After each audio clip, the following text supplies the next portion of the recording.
Hi, Diego. How are you, Good, Kevin? thank you for coming. No, thank you for getting me here. And hi, Norman. Hi. Hey, Yes. John. There's John. Greetings, everyone. How do I turn up the volume?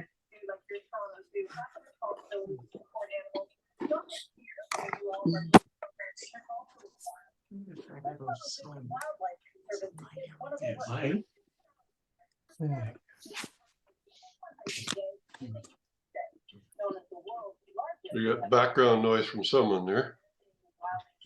Yeah. Oh, Grant, they're talking to me and I'm wondering what the heck's going on. Whoa, because they like you. I can't hear them. Oh, boy. Oh, Hi, Shal. there we go. Hi, how you doing? Good. Yourself? Pretty good. Good. Everybody's looking so young out there, especially that whippersnapper. Still hanging out in ski country? Kev? Yes, we're living the dream. Are you in Collingwood? Wendy's Right just on. bringing a light here. What street are you on in Collingwood? Spencer. Okay, I'm glad I asked. Who's the girlfriend? I don't know. You Come mean on. who's the hot chick?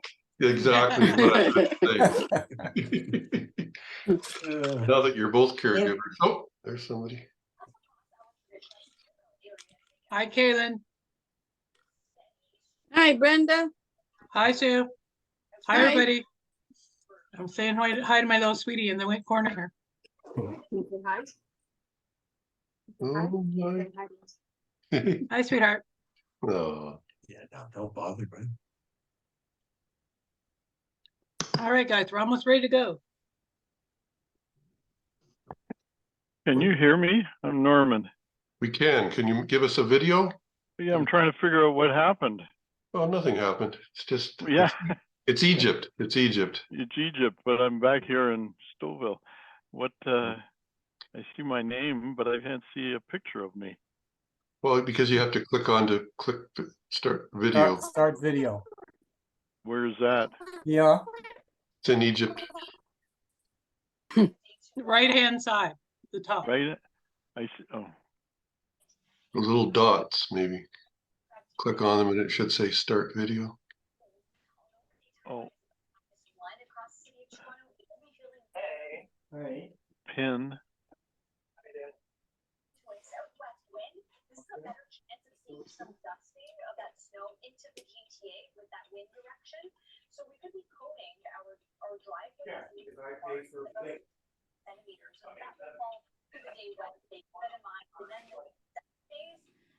Who's got the background noise? Who's talking to who here? Covered for 10 grand Canadian, because I think each child is covered for 2,500 each. I think what we'll do is if we're not talking, I'll just go on. Do you have her own card or authorized user? Sheldon, come on. So if we can just have everybody go on mute, except for our speakers and Kevin and. That's the way to do it. And this way you can also like select seats and get them reimbursed also. On the plane. Okay. Well, Okay, we're giving one more minute. Sheldon, Almost come 7 back. o'clock. I'm back. Sheldon, can you mute yourself, please? We could hear everything there. All your background, who you're talking to. Just mute yourself, please. Thanks, Sheldon. If you weren't a lawyer, you'd sue me. I know that, but anyway. Perfect. Got 27 people. This is fabulous.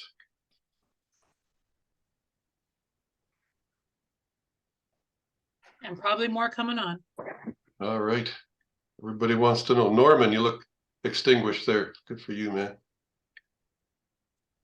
Okay, Kev, should I just start quickly? Sounds Hi, good. everybody. Happy end of November. Snow flurries everywhere, so I guess it's here. I'm Brenda. I'm one of the co-hosts tonight along with Kevin. I'm the research nurse for the surgery side of our program at Mount Sinai, and I'd like to thank you all for taking some time to spend time with us tonight. We've got a fabulous group of presenters, and I want to thank my steering group as well for hanging in with us today.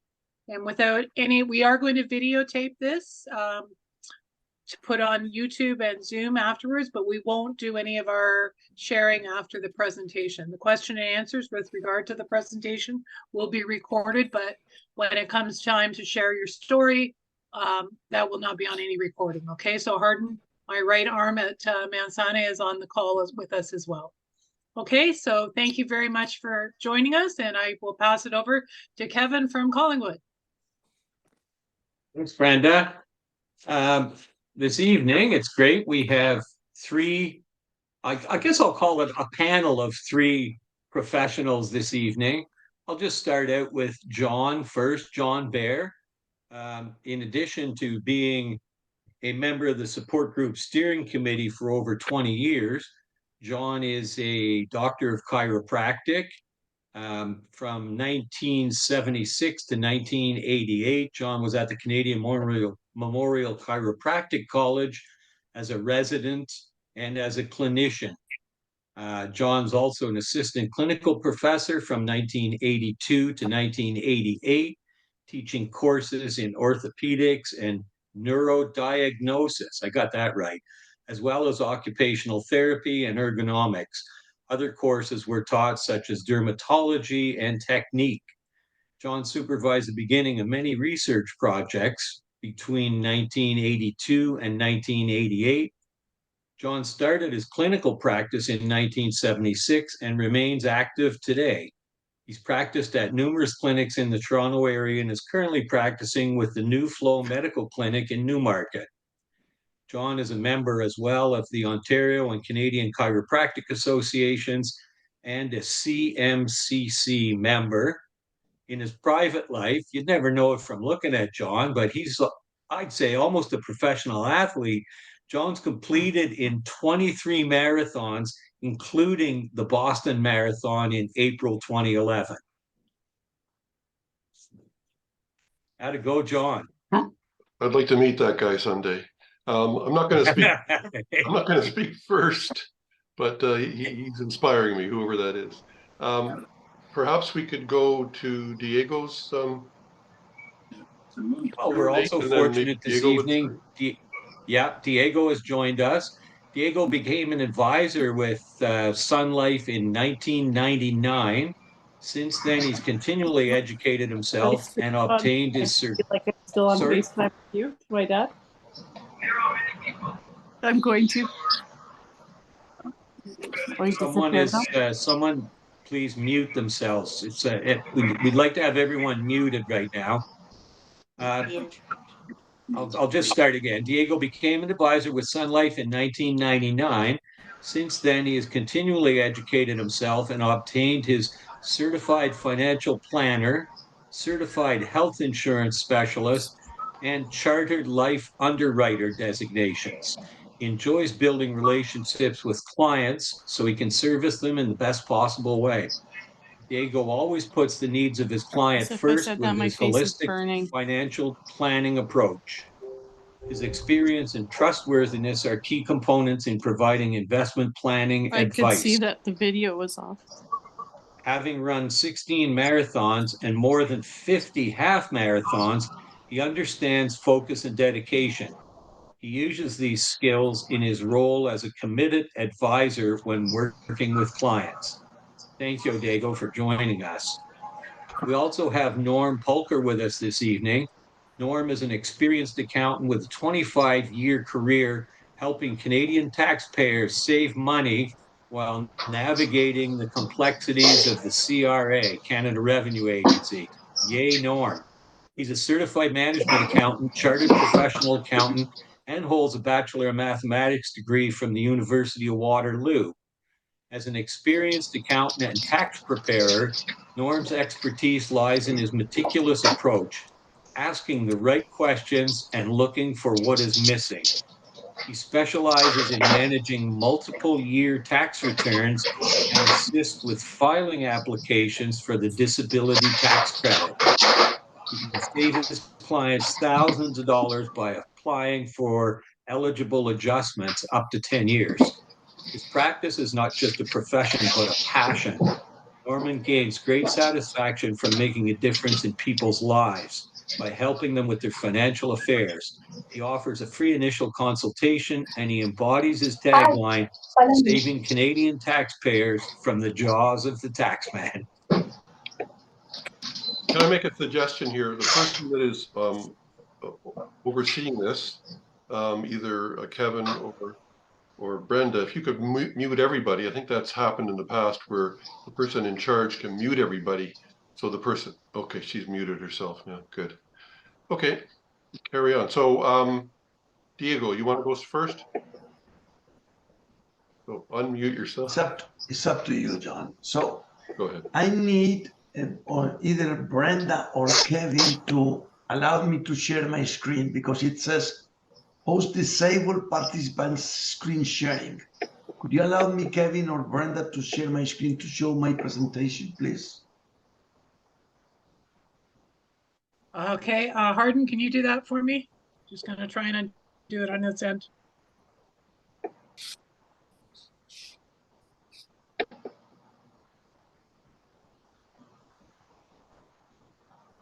There you go. Should work now. Nope, it's not working. Oh yes. Okay. Let me. Okay, maybe yes. Okay, let me see. Nope, still not. I can't. Okay, sorry, let me try it again. You are Pardon? sharing yours. You are sharing yours. Okay. And what am I supposed to be doing then? Go back? All right, sorry, Diego, I'm trying.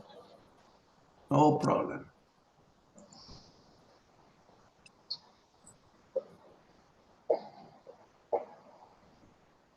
Screen we are seeing is yours, I guess. Okay, so he's supposed to have it between, just trying to open it up. You share. Okay, is that working now? Nope. We're still seeing your screen. Okay.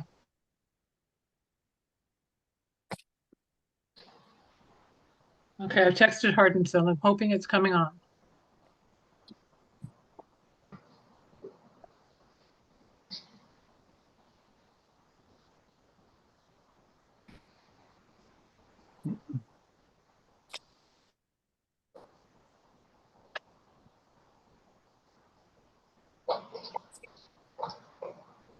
Okay. All right, sorry, I'm trying to get him to do this. Ty, can you help me? It says I'm sharing, so that's why I'm trying to figure out what's wrong. I see him. Brenda, you need to make Diego a host or Okay. allow participant screen sharing. You got participant screen sharing turned off. Okay. Okay. Any of the hosts can share their screens. Okay. But Do you know how to do that, Brenda? I can walk you through it if you'd like. Yeah, this is what Brent doesn't need to have to figure this out today. Okay. If you click on the I'm participants gonna make him list, co-host. So I've got Diego as co-host. I invited you to co-host. Okay, I'm listening. so if you go in, Okay, I think I can now. Let me see. Okay, thanks, Kim. This is why I'm a nurse. It work, Diego? Let I me see see. I see you. Should be want to continue? Yes. Okay, now I can. Yes, I think Okay, so. thank God. Yes, Thank yes. you. Now I Sorry, got it. everyone. Okay, good. No. Can everyone see my screen? Yes, we can. Can someone please tell Miriam to please mute her audio? It's very distracting. Thank you. Yeah, I did message. any host can actually click on the participants list and mute all the participants. So any host has that authority as well. Okay, thank you.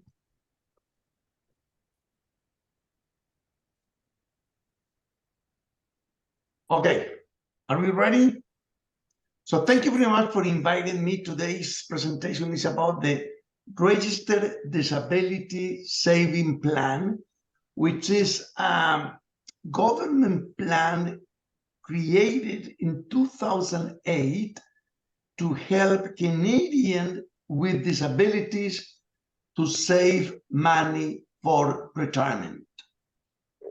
So who is entitled to get this plan? Anyone who qualifies for the disability tax credit is entitled to this saving plan. Norm will talk about how to get the disability tax credit and what is the disability tax credit.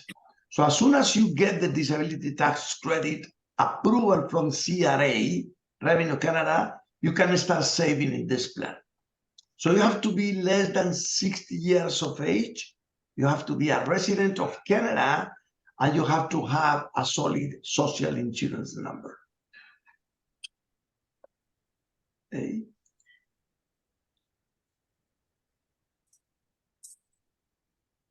Okay. So how it works, anyone other than the beneficiary, anyone other than the parent, grandparent, or the caregiver of the person who opens the plan, the beneficiary can invest in the plan with the written consent of the account holder. The total lifetime maximum contribution is $200,000 with no maximum limits per year.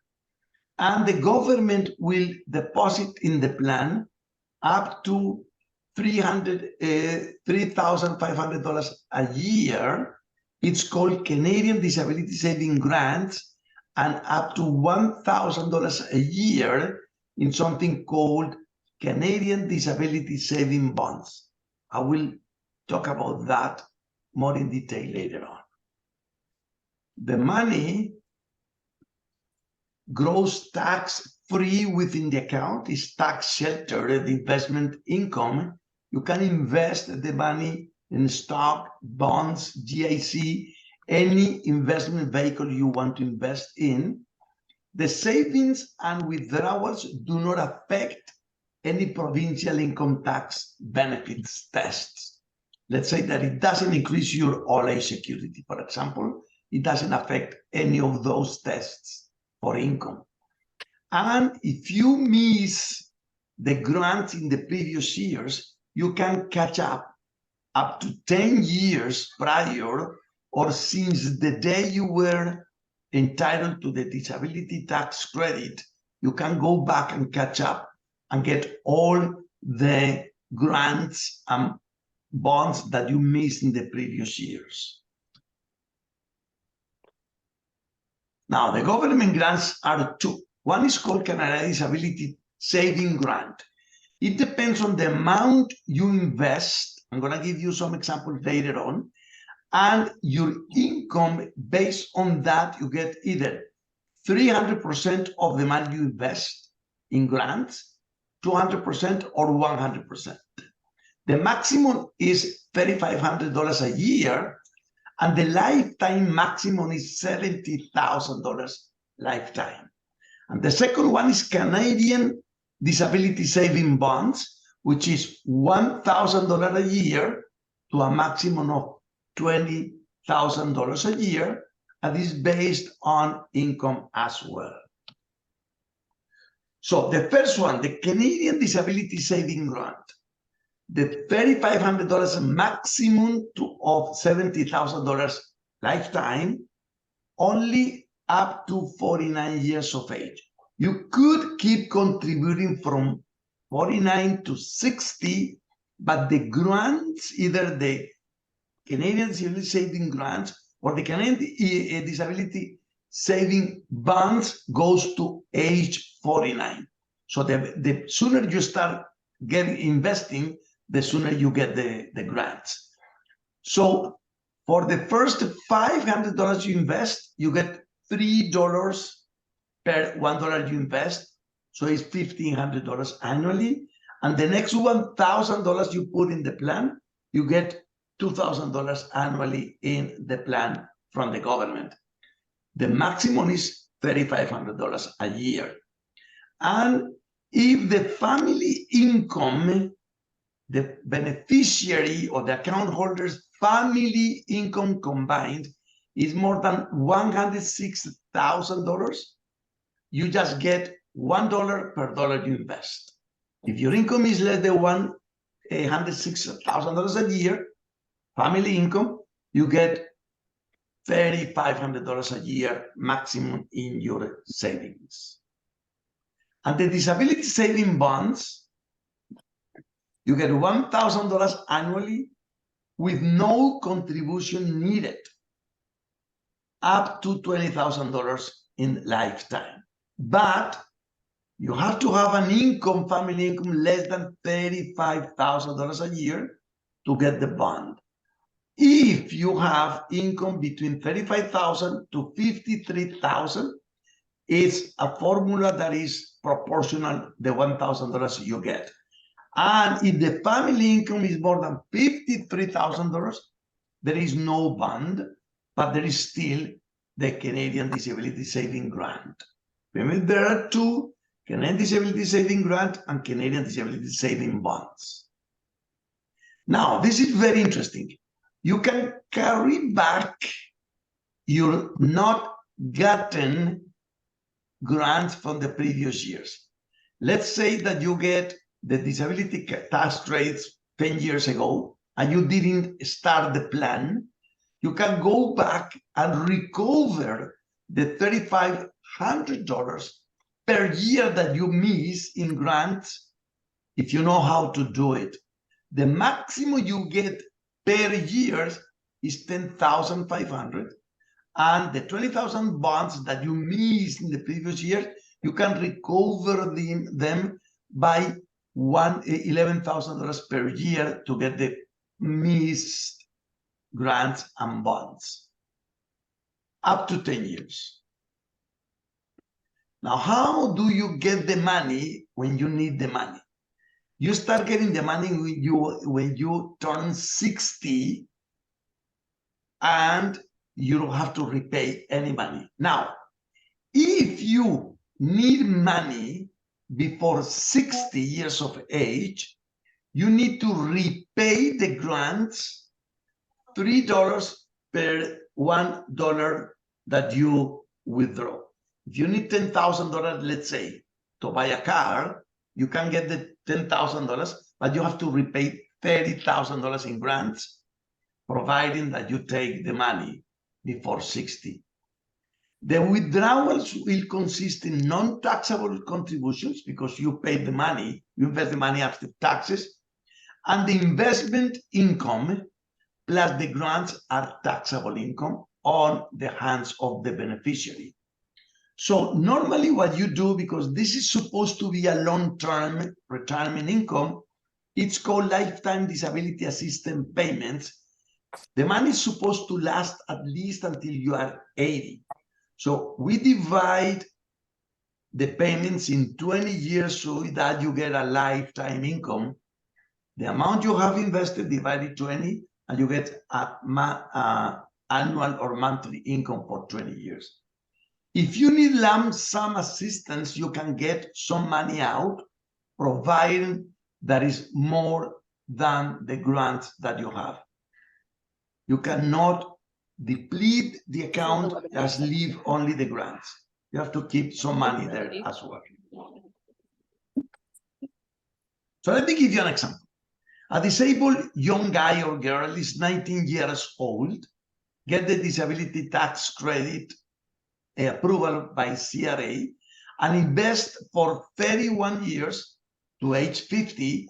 Remember, it's the maximum age where you can get the grants, and invest $1,500 per year. $1,500 times 31 years, the investment that he put money in the plan is $46,500. Now, The Canadian disability saving bonds is $1,000 per year to a maximum lifetime of $20,000. The Canada disability saving grant is $3,500 per year to a maximum lifetime of $70,000. So if you combine the investment, $46,000, plus the $20,000 in Canadian disability saving bonds, plus the $70,000 from the grants, the results will be over $400,000, assuming a 5.5% investment returns during the 31 years. So you invest not even $50,000, and at the end you get almost $400,000. When do you terminate the registered disability saving plan? When you lose the eligibility of the disability tax rate. Let's say that your health improved, so you have to wind up the plan. But you have two choices. Either terminate the plan or leave the plan on hold until you qualify again for the disability tax credits, provided you don't take money out because you have to repay the grants. So you can leave the plan on hold. If you get again the disability tax credit, you can start investing again. When there is no compliance, you don't meet the requirements. When the beneficiary is dead, the state gets the money. You transfer to another user because the guy didn't use it, but you have to refund the plan, the grants to the government most of the times. There are exceptions. If the grants are after 10 years, you don't have to repay them. But if you are in the 10 years withdrawal, you have to repay most of the grants. And that's all I have for you. If you have any questions, let me stop sharing.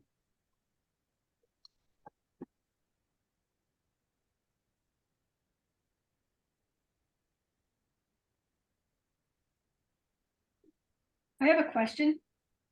Yes. Have there been any changes to who qualifies in the past year? The qualification is if you qualify for the disability tax credits. I think this question is better for Norm than for me, because I just opened the account if you qualify, but the way to qualify is a form that Norm will talk about that. I think this question is better for Norm. Sarah.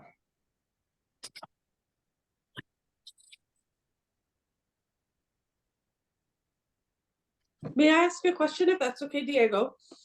Yes. I'm going to go back like several steps and ask what might be a question everybody else understands here.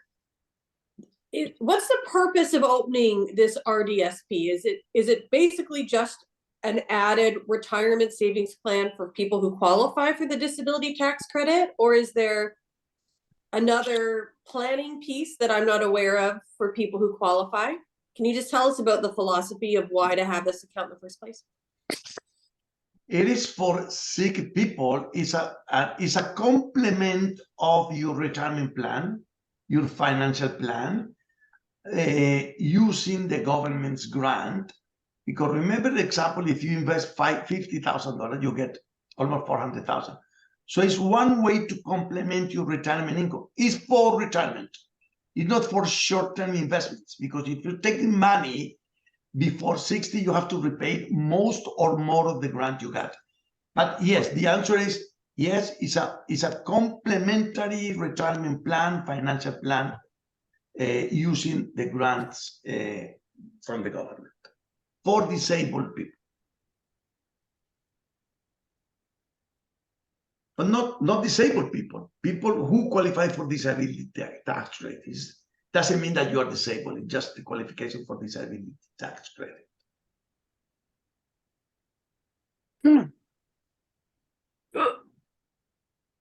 Now, if you combine your sources of income, RSPs, tax-free saving accounts, remember, you don't have to invest more than $1,500 a year or 31 years to get the maximum grants. So it's a complementary financial plan. Diego, is this Yes. administered? Is this administered through CRA? It sounds like. Yes, when you see any account saying registered retirement saving plan, tax-free saving accounts, registered retirement income funds, is because it's administered, is registered with CRA, because CRA sends the information to the federal government to give you the grant.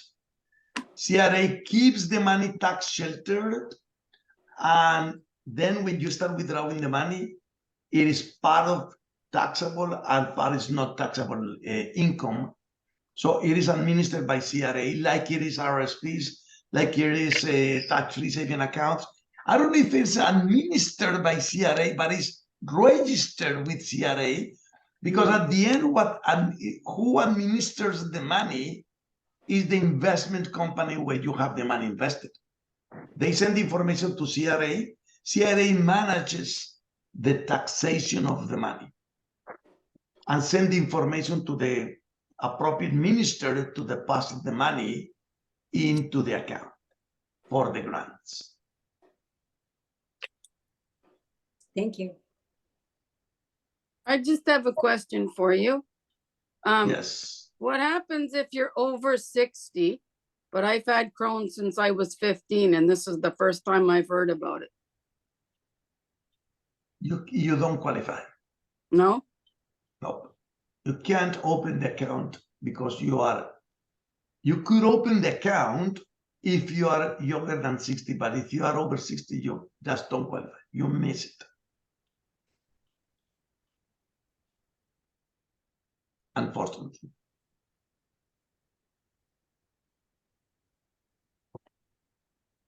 Question. If you apply now in 2023 and you need to backdate, you said 10 years from date of diagnosis. Does that mean a maximum of 10 years from today, so back to 2013?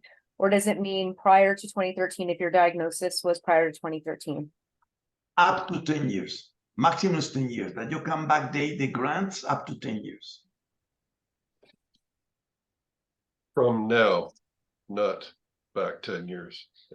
From now back to 10 years. Yes. Yes.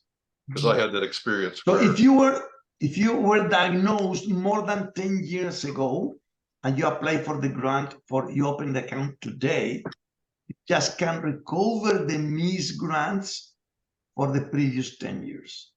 Right. Can I clarify, are you covered for this only since you were eligible for the disability tax credit, not since the point of diagnosis, correct?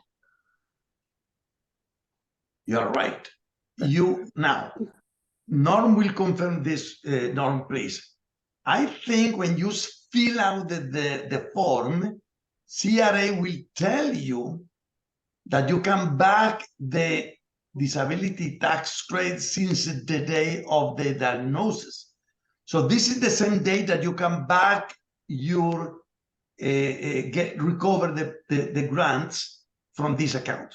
So at the end, if CRA approves your application since the date of diagnosis, back date, you can go since the day of diagnosis to apply for the grants, even though the disability tax credit could be approved later on, because they backdate the disability tax credits since the date of diagnosis.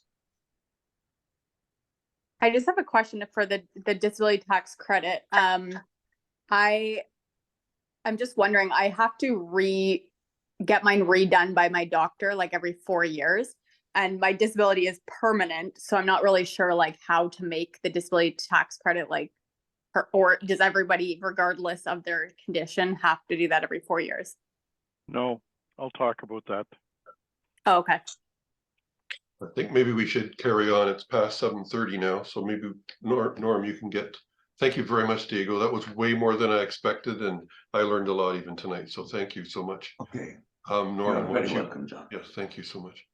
So Norm, why don't you get started on yours, because we're at 7:30. Yeah, and I've only got 3 hours, so better look out. So I'm Norman. I do taxes. I want to thank Diego for that. I learned an awful lot about the RDSP, and Dr. John for inviting me to share my information about disability tax credit. I always talk about, I'm not just talking to you and how it applies to your life, but I want you to think about other people that you know as well. So as I talk about the DTC, as we call it, the T2201, or the disability tax credit, just think about other people too that might be eligible. And this is something that I learned a long time ago is I don't make the decision. I thought I did at one point. Oh no, that person wouldn't qualify. Well, the doctor overruled me. So I learned as just an accountant, I don't make a judgment or a decision about your quote disability. And I don't want you either to do that. I'll talk about some of the qualifications, but I want you to take the form to the doctor and let the doctor decide and fill in the form. Now, so I'm going to talk a little bit about the disability tax credit, a lot about that, but I want to make sure that you understand that it's what they call a non-refundable tax credit. In other words, it doesn't generate money back, but it can reduce the amount you're responsible for or the amount that you owe. And typically at this point, it's around $1,500 a year. And there might be some other parts to that as well, depending if there's other parts to of your family situation. So I've had a case where it was a father and it was the son that was disabled with Asperger's, and he ended up getting about $35,000. So, you know, there's some money sitting on the table, and I hope you've got your attention. The form itself is nasty. It's 16 pages long. However, you only have to fill in 1.5 pages.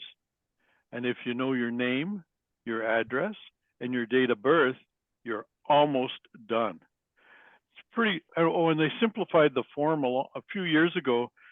Now you don't have to know your sex, because it used to ask you if you were male or female. Now you don't have to know that, just in case you were curious. So the form itself, it's a T2201. You can get it off CRA's website, and you take a look at it. You're to fill in your information at the top, taxpayer information. If you may be in a position to transfer it to a spouse, or somebody could be a child or a parent could be transferring it to you, then you fill in the middle section down here with their information. And you also have to sign it, which makes sense. And there's a box to tick that asks CRA to adjust all eligible prior years. That way, you know, once it's approved, CRA will fix everything going back.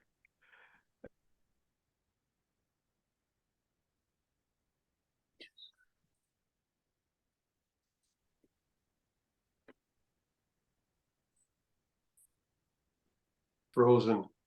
And the maximum, as Diego said, is 10 years. So if your diagnosis was in, the doctor would put in a year at the bottom of the form as to when the disability happened. And that's the year that CRA will go by. So then you'd be eligible for 8 years. But if the doctor said, oh, you've been disabled since 2005, the maximum you would be able to claim is 10 years. The reason they ask for new forms is sort of to protect the system.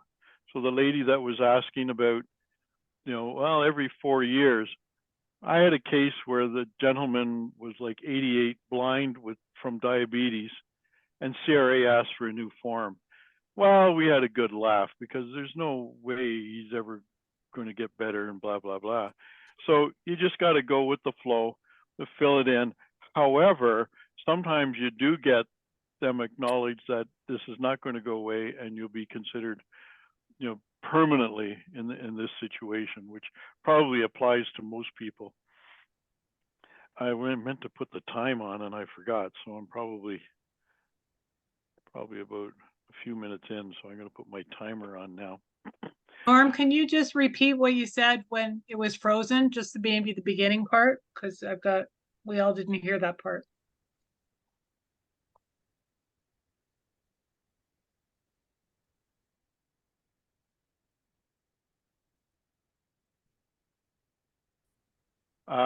About the 10 years part, in that the disability started, but CRA will only adjust 10 years.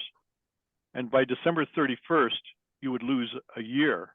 So if anybody is in this situation, get the form, get it filled in, and get it into CRA before December 31st, because you'll lose a year if you wait till January the 1st. So what happens is you fill in pages 1 and 2, you take it to the doctor, and the doctor fills in the appropriate sections, and I'll talk about those in a minute. And then he usually charges, and I always say get the receipt, because that charge will be forming part of your medical expenses, which can also be deducted. And if I have time, I'll talk about medical expenses.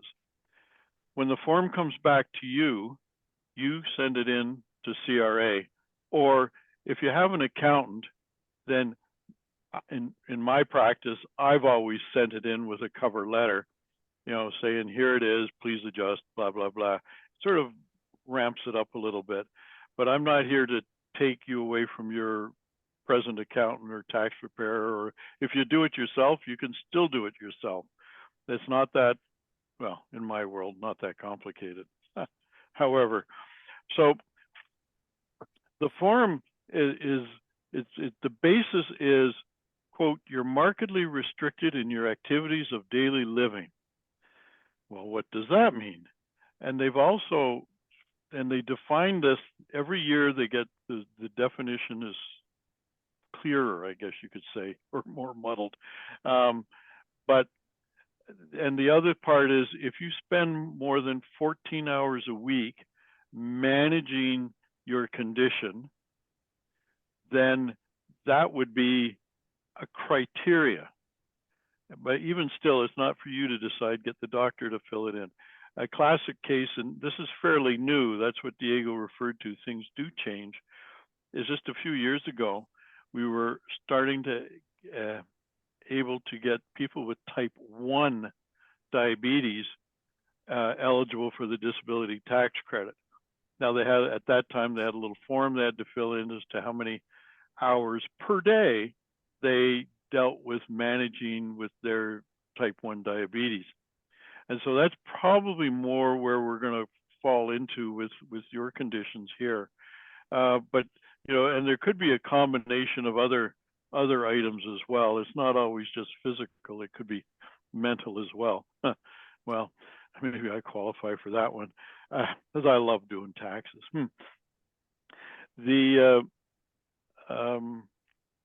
So up to the 14 hours, and it could also be a combination.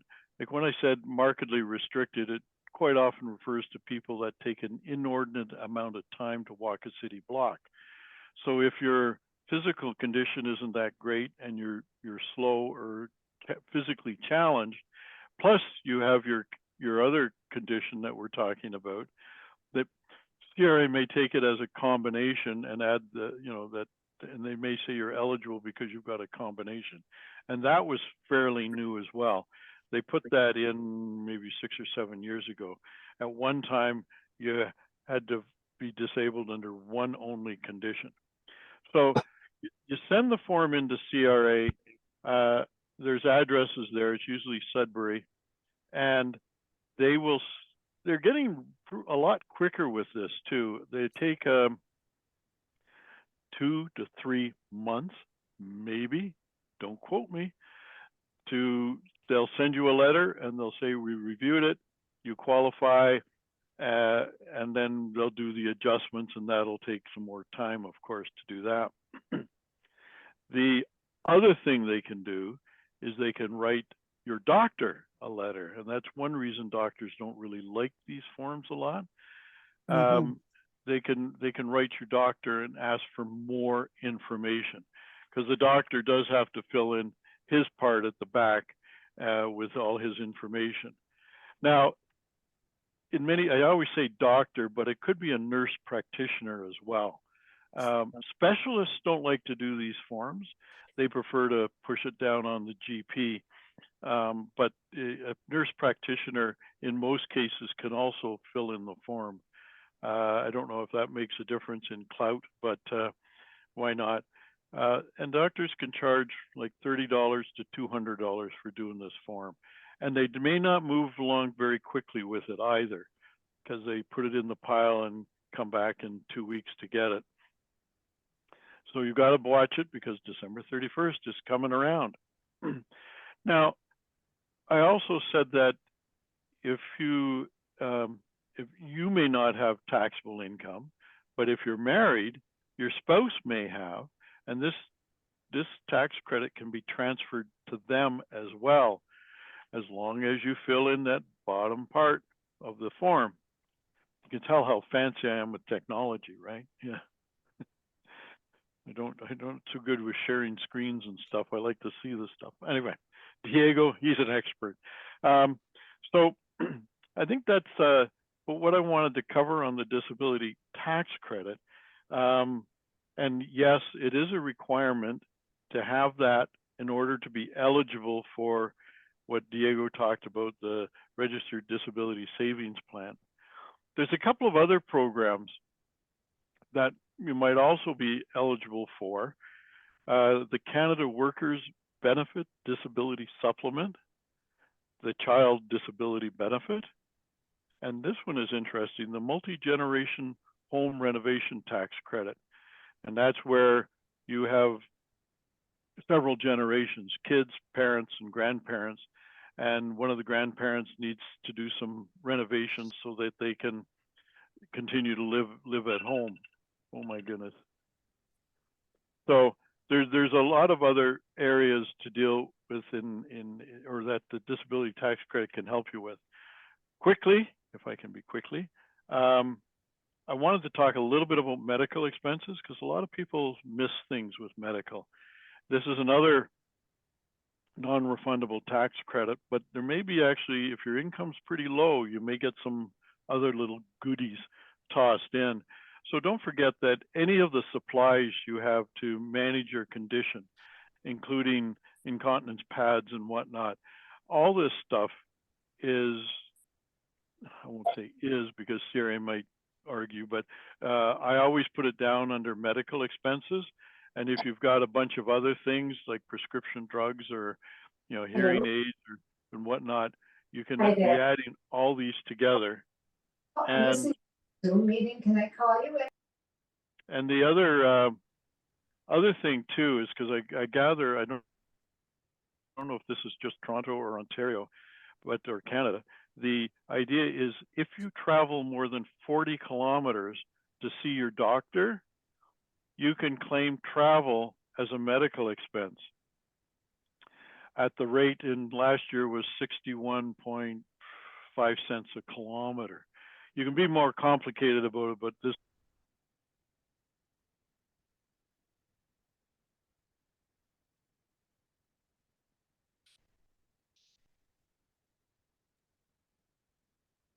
You're frozen again, Norm.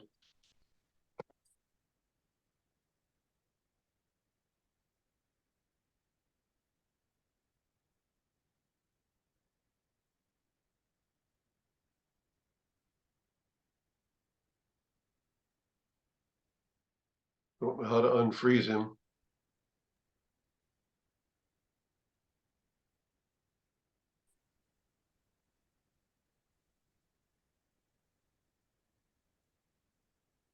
We can't unfreeze him. That's something that is his internet connection. So so if there's more content, we can wait for him to unfreeze, or we have to just wait, but there's nothing we can do on our end about him freezing. I think he dropped off, actually. Did he? Okay. We'll have to add him back to the meeting. Well, so since I'm next, I'll thank him very much for that. He's been my accountant for 20 years and some great things for me. Okay. So I will speak next then, and I don't know how I get on to, am I showing up as the full screen? Brenda, you're going to have to assign John as the host, or as John, if you are a host, then you should have sharing capabilities already. I made him a co-host. Yeah. So It depends on your Zoom account. It might just be that there's one person who can share screen at a time. So you might need to go into the participant list and give it to John if it's not happening. Yeah, I'm just answering. Should I just go down to share screen and give it a Yeah. try? I'm coming. I'm just answering something. Okay.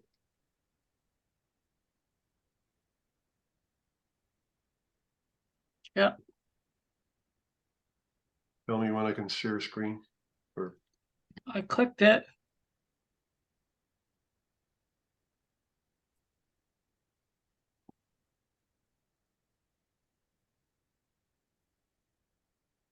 John can share now. Yep. oh boy. Just launch the meeting.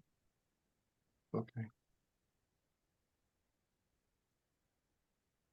Sign up, sign in. Oh God, this is just going from bad to worse.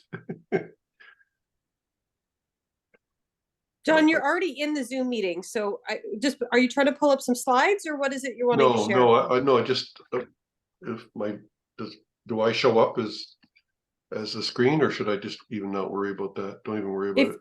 If you want to share content from your computer, then you share the screen. If you just want to talk to us as you, then you don't need to be sharing your screen. Okay, so we don't need to share the screen. Okay, sorry.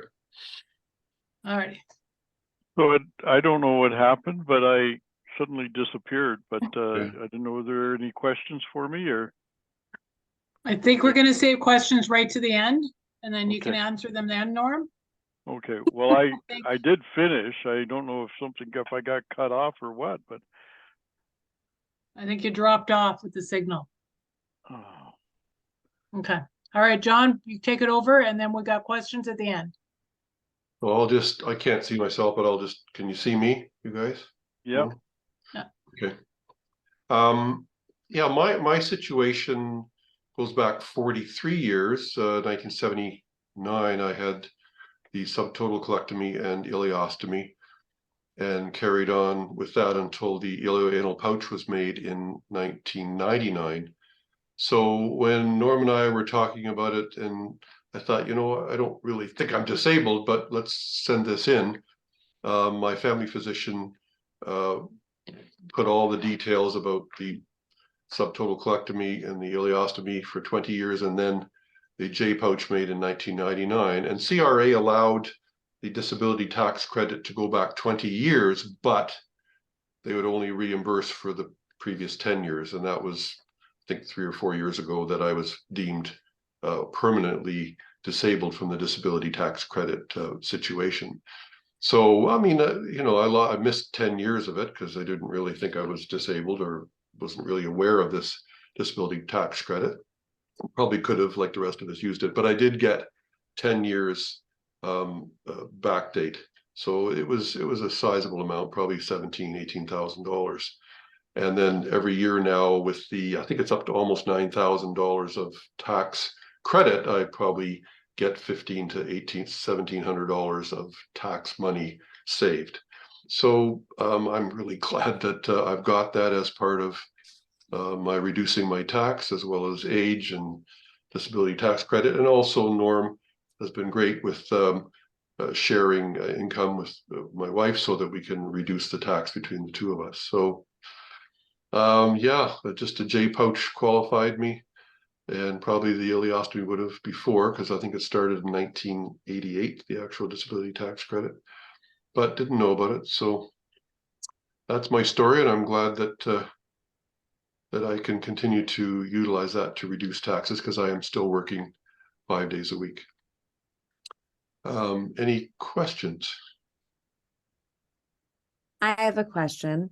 Thank you for sharing your story, firstly. And second of all, so as everyone who has Crohn's or colitis in this group can attest, we have bouts of flare-ups and not flare-ups. And speaking on my own behalf, I And the times that I do have a flare up, I'm unable to work. I have gone on disability before through my work, through my extended benefits. However, I just learned about the disability tax credit recently, and I was wondering, can you have a job and go back to a job if you qualify for it? And also, I'm just a little bit confused, like how much of a disability, like you yourself just said that you work 5 days a week. So I'm just curious to know what goes into all of that and how to navigate times of when you are in a flare up and versus when you're not.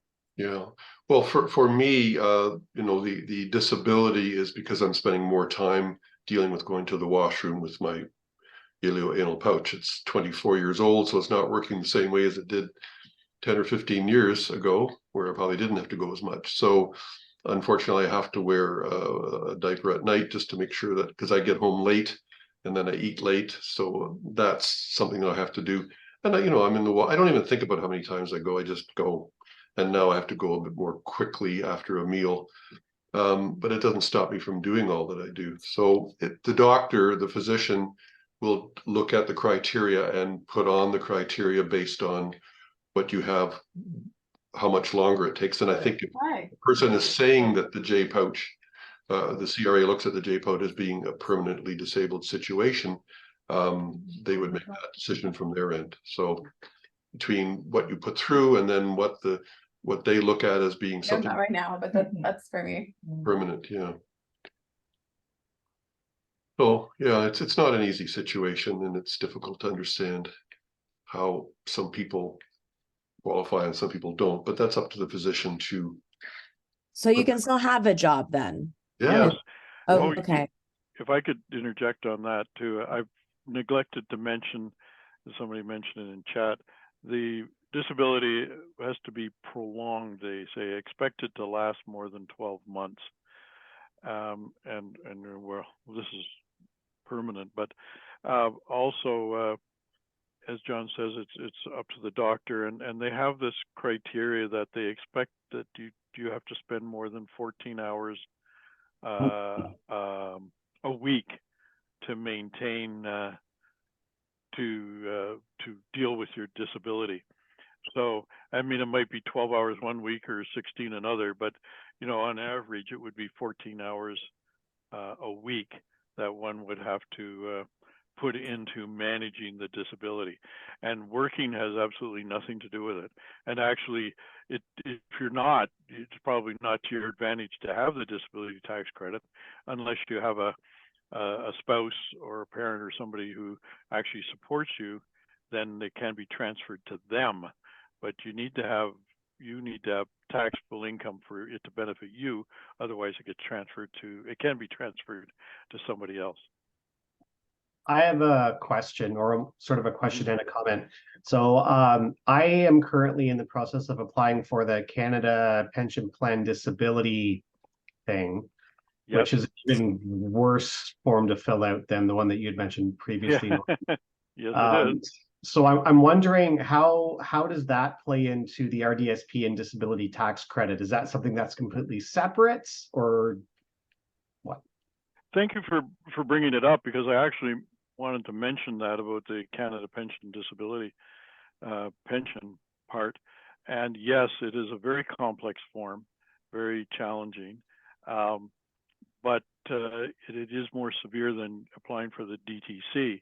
So if you got approved for that, definitely be applying for the disability tax credit. But they're independent. You know, it's not one guarantees the other, but it would certainly help if you had the DTC in place. You know, that's set, then maybe you can go to Canada Pension Disability. Now, I believe that there might be some income, you know, because the idea is that's going to replace, because you can't work or make a lot. I'm not sure about that. That's a Service Canada thing, is Canada Pension, but yeah, you just have to be careful. But the disability tax credit itself has nothing to do with whether you're working or not. Yeah, there's a certain threshold that you cannot make. Like if you make over X, then you have to tell Service Canada that you are no longer able to use the CPPD So anyway, I would encourage people who like, for me, I've been permanently disabled for quite a bit just with Crohn's, colitis and other things, but it's worth it to take a look. And it took me a year to fill it out. It's a very complicated thing. Yeah, and the doctor is a big part of that too. However, they will only go back 11 months from when they receive the application. Whereas the DTC can go back the 10 years. It's actually, it's almost 11 because you got to get it done by December 31st. And that's just send it in. Make sure you keep proof of when you send it in. I used a express post. It might cost 10 or 12 bucks to send it to CRA, but you got proof that it's been sent. Same with your Canada Pension application. Make sure you keep a copy of it, please. Because it's quite a obnoxious form to fill in. Okay, I think we've got Sheldon has a question. Shelley? Yeah, I just wanted to say that my experience with my GI specialist was that he was very reluctant to fill out the application. So I'm the type that doesn't like to take no for an answer. So I basically helped him draft the part that he had to fill in. And it worked.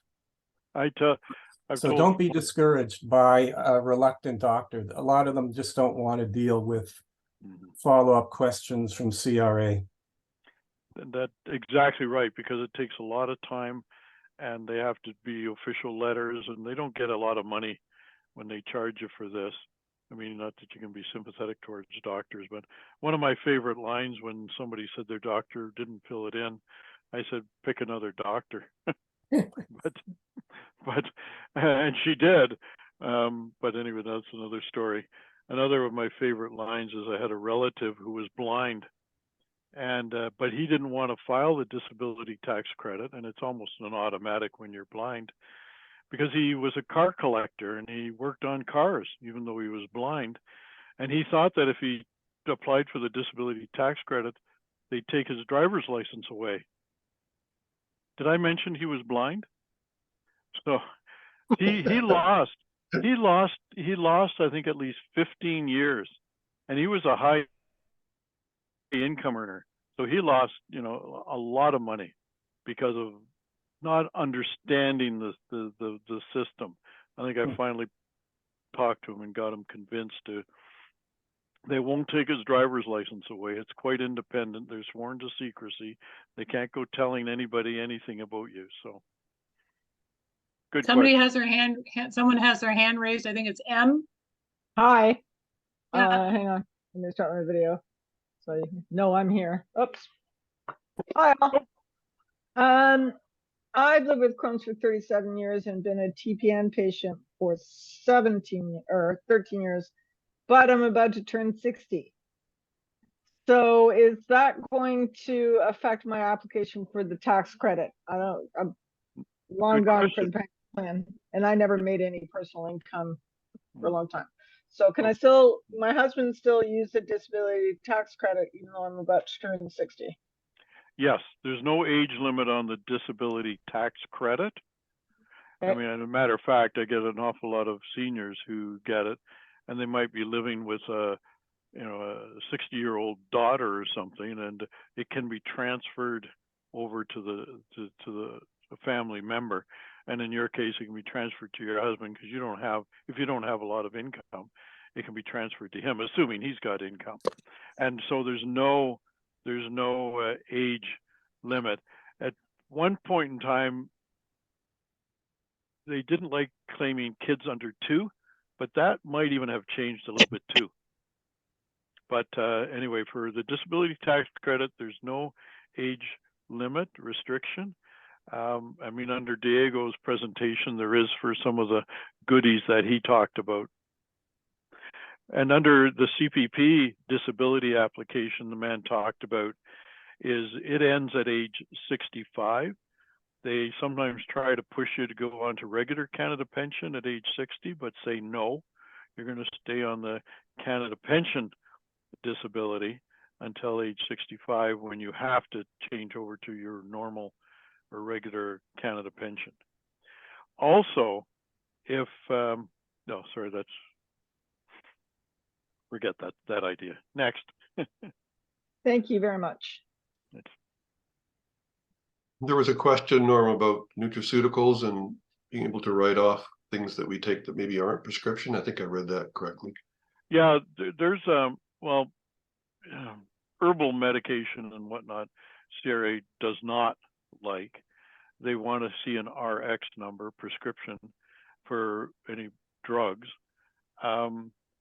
Sometimes a doctor's note might work, but that's if CRA questions what you're claiming. It's all, but medical, there's like a deductible when you claim it based on your income. So I like to always say add everything together. If you go to the dentist, the eye doctor, buy glasses, if you travel out of the country, get medical insurance, all that stuff gets tossed into as a medical expense, including even if you use distilled water in a CPAP machine, like there's no tax on it. It's also considered a medical expense. It might be 99 cents a bottle, but at Walmart. But you add all these things together, and it can make a difference. There was someone that just said about nutraceuticals, they were able to write them off and had no problems. Who was that? Could you unmute yourself and let us know? Because I spent a lot of money on nutraceuticals. Hi. I've been doing it for years and honestly had no issues. I just keep my receipts. I can get a lot of them now through my compounding pharmacy. My TPN pharmacy got their license to sell supplements a couple of years ago. So that makes it even easier because it comes through my pharmacy. But I used a health food store and they kept an annual list for me and I just wrote them up. It wasn't an extensive list, but it was about 4 products that I had to buy almost on a monthly basis. That made a difference. So these are vitamins, minerals, they're not. Yep. Wow. And I was using Absorb Plus for a bit. So I wrote last year, so I wrote that off and that stuff's expensive. So yeah, I so far they haven't called me on it, touch wood. Yeah, that's Can I unmute here, John? Froze. The CRA audited me last year and rejected all the non-prescriptions. Okay. And the grand total that they got back was $115. The complete audit. The issue is I was going to ask if they don't get it. So you put it in, add details for backup. And everything. And they rejected it. And in fact, they rejected one. No, they rejected, unless it was a prescription. In one case, it was done by a doctor, a knee thing. And they said, where's the, my insurance covered 80% of it, but they wouldn't accept the other 20. So for a big audit of all our medical expenses, they got $115 back. Good job. Yeah, I mean, it can be. Sorry to interrupt, but I thought I'd answer that. If you get audited, they're going to reject it. Well, they may. I never say they will, but yeah, there's a good chance that they won't. But as I say, if you don't put it in, you don't get it. And the lady who's been putting in for years, and they've never checked. So, yeah, well, okay. To be fair, touch wood, I haven't been audited either. Yeah. So, but they don't tend to audit people with no income and that spouse is supporting them. So yeah, well, you never know. Okay. Any other questions? Yeah, I've got a question. Can you hear me? I can hear you. It's frustrating. I've had a permanent ileostomy for several years now, and I applied for the disability tax credit about 11 or 12 years ago and was refused. And I really don't know why. I guess I didn't pay enough attention to what the doctor was filling in. And it just makes no sense to me. Either you have an ileostomy, a permanent ileostomy, and you have certain challenges that you have to cope with. I don't know why I would be refused when everybody else I know received it. And I guess my question is, I didn't bother doing anything with it for the last 12 years, seriously. I mean, that's probably not smart, but I'm going to, do you recommend I could put it in again? Do I go to a different doctor to do it or what? I'm still, my family doctor did the original one in about 2011, 2012. And like I say, I'm not sure exactly what he filled in there, but I'm certainly no different than anybody else with the same condition. And I was very upset that I got turned down. I don't know if I've lost the connection, but absolutely. To help the doctor. But I believe in cases like this, it's the amount of time. And you might do a little spreadsheet as to how much time you spend dealing with it. And you know, in a per week sort of thing, just to encourage it. And also, like at one point, CRA would not accept disability or type 1 diabetics, but now they do. And so 11 years ago, they might not have accepted accepted it because it just wasn't in their realm. But, well, I've brought it up with a different, like another doctor. I go to a urologist. So, you know, he's probably not crazy about doing this. And I said, well, look, I'll fill it all in for you basically. And it'll save you some work. So maybe I'll go that route and forget my family doctor this time. I don't know. Well, it's a new Can I form. answer that? I just did this 2 years ago, and the rules may have been very different, as you said, 11 years ago. Very simple today. Go to the Canadian Ostomy Association. They got it there. They got the exact wording. Mine took literally weeks, and they approved it being permanent. And I backdated mine 2 years. Maybe they'll be more generous with you. But the doctor still, Absolutely, you can get it right away and backdate it. But the doctor still has to agree with what his portion is. Yeah. I took mine, the Canadian Ostomy Association's own pamphlet on it. And clearly, permanent ostomy, that's it. No more questions asked. But it's and also because they've changed. They will suggest you use. They've changed their opinion over time too. So, you know, it just may be updated basis from CRA now versus 11 years ago. Mm-hmm. Jim, you could also go back to your surgeon. I mean, I can help you on that end here if we need to do that. That's not a problem. Well, I was in Mount Sinai. I don't want to get off track here, but I was there just last Saturday, Brenda, and I wanted to make sure Helen McRae was still there, and she still is. But no, she unfortunately just retired. Oh, did she? She retired at the end of September. Okay, but I don't know. I now, well, like I say, I went for a checkup with my urologist, and he seemed willing to do it, but who knows? Okay. We can figure it out.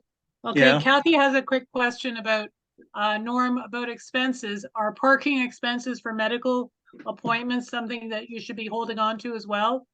I know you mentioned something about 40 kilometers.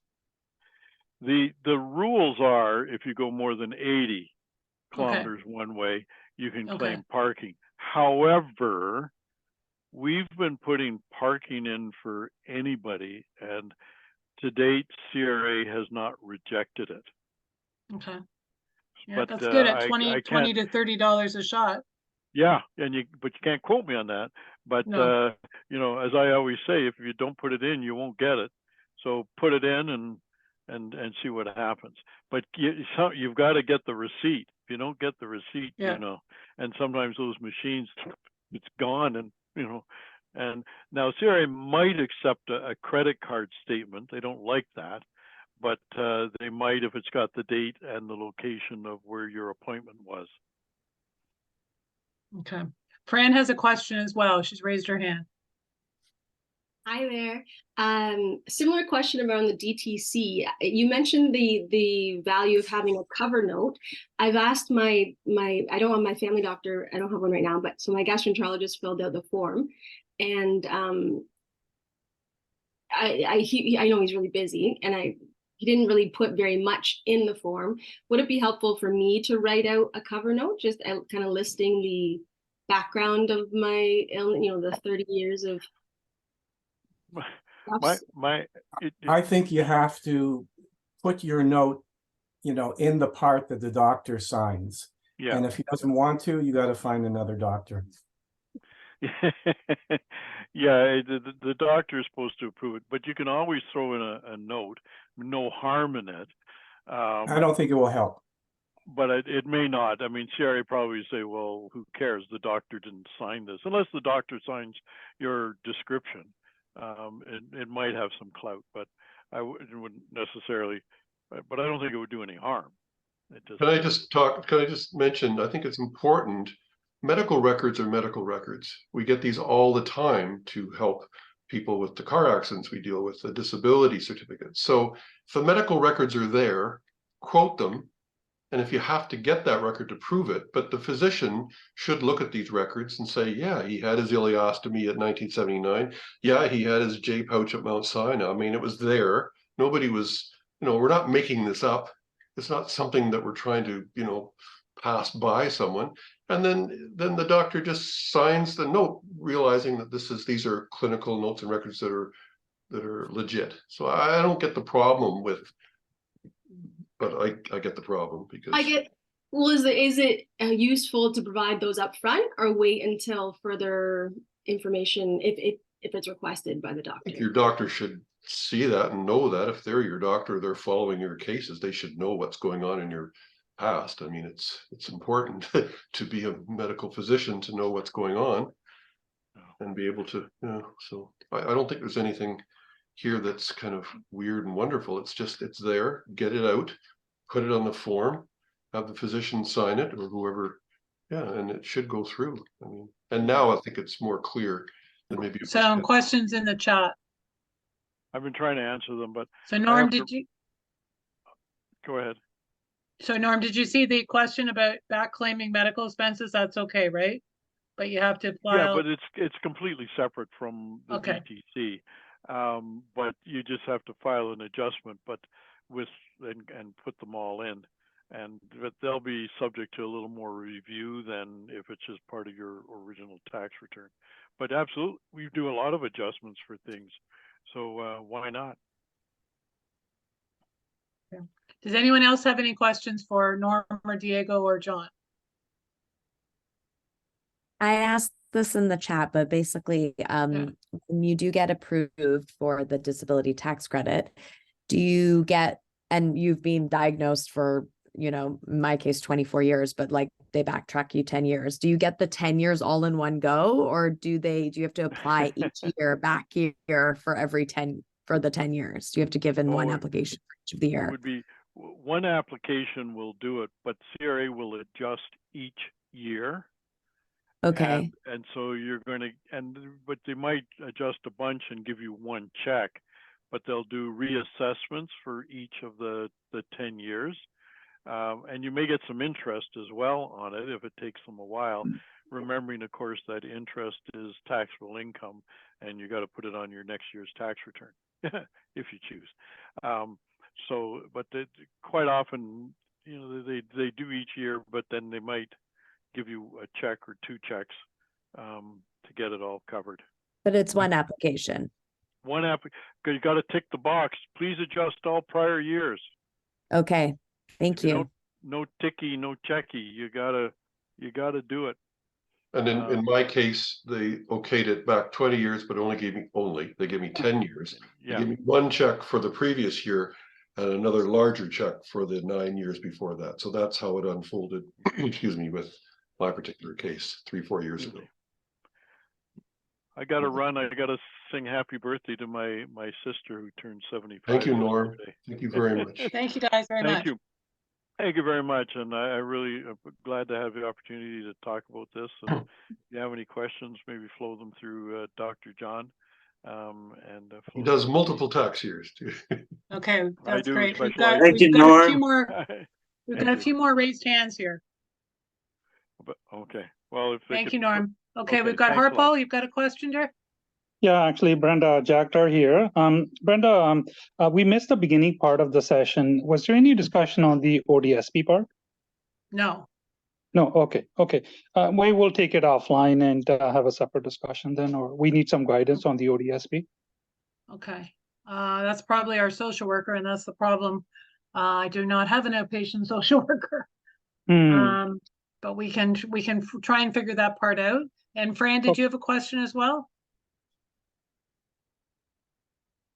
Fran has a raised hand. Oh, I do. Just quickly, are there any drawbacks for completing more than one section of the form, like the elimination and mental health, if the elimination part is permanent, but the mental health is variable? I'm not a physician, but I would say the more you can put on there, the more chances you have of either getting it under one category or combining to be appropriate for two categories. So put on what's appropriate, have the physician approve it, and the medical records are medical records. So I don't think it can hurt. I think that's what John's saying is a good point. And speaking only as a nurse, that anxiety, depression, all that sort of stuff. This is the unpredictability of living with IBD. You're certainly all resilient, and but enough is enough some days that you just want to crawl into bed, and that's okay with a good book and a cup of tea. But I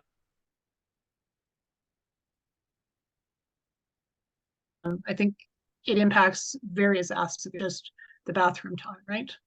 We have aches and pains, there's joint pain, there's all kinds of things. Okay, Reza just has a question. John, maybe you can answer this. I forgot to ask Norm before he left, but any advice on how much I would expect to pay for accounting? I have no idea. Getting the disability tax credit put together, yeah, I think could be, $100 to $200. Some of these other groups charge that will do it for you, but then also I guess they have a physician on board. I'm not sure about that. Yeah, that's the group that takes 20 to 30% of the top, right? That's way too much. I mean, yeah, whatever, they're making their money, but I don't think that's necessary. So yeah, not a lot, depending. I mean, I've been with him for 20 years, so I don't think he even charged me, but I might have charged him a couple of $100, but it was minimal. Right. And then what we can say is you can keep that as an expense, right? Yeah. Oh, everything. That's a medical. So it works both ways. You claim that as an expense. Yes. Okay. All right. So does anybody have any other questions with regard to the topic? Otherwise, we can stop. Anya, yeah? Yeah, I just want to give a heads up to those of you who are going to apply for years back. Once you apply for years back, you open up those returns. So that means CRA can come back and look at it again. So just keep that in mind. Okay. So they can have a second look. That's what you're saying. Have a second look. Because it becomes statute barred after 6 years. But if you open it up, then that 6 year period opens up. I'm sorry. And that's the thing now, we're trying to become paperless, and everybody might not have something from 20 years ago or 10, 15 years ago. Oh, I'm sorry, I missed. All right. So what was John, so I think we'll stop. Okay. Just that if they backdate, those tax returns are then open for review again. Just a heads up. I'm not saying anybody is doing anything wrong, but just being aware of that is a good thing to know. Okay. So yeah, Melissa's just saying they'll basically audit all your previous years. Okay. So what I was gonna say now, we can stop the recording of this session. We had a great turnout, 44 people. If people want to stay on and just have some chat, peer support, we're happy to do that as well. Well, thank you very much. I'm leaving. Thank you for having me here. Thank you, Diego. Bye. Okay. All right, folks.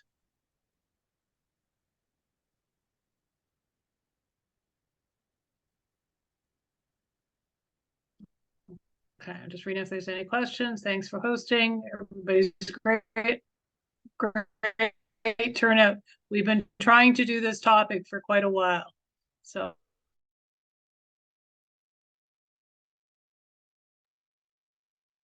would ODS audio visual stop going? So we're be just going to stop recording.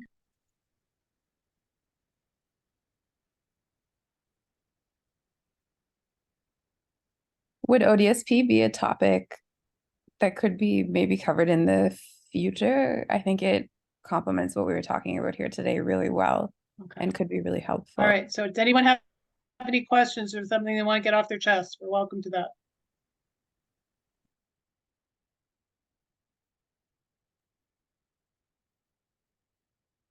Does my microphone work? Yeah, I can hear you now. Oh, interesting. I thought it was on before too. Would ODSP be a topic that could maybe be covered in the future? I don't know